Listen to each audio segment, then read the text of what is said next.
ஒரே பிரபஞ்சம். ஆனால் பார்க்கும் கண்கள் இரண்டு.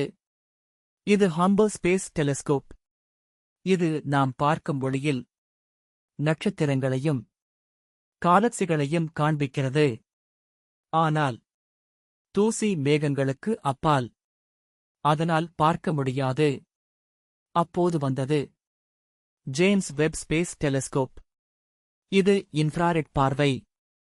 தூசியை தாண்டி நட்சத்திரங்கள் பிறக்கும் இடத்துக்குள் நம்மை அழைத்து செல்கிறது. இருண்ட தூண்களாக தெரிந்தது. ஆயிரக்கணக்கான புதிய நட்சத்திரங்கள்.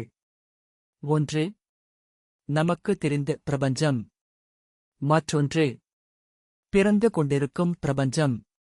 இதுதான் ஹப்பிள் மற்றும் வெப்.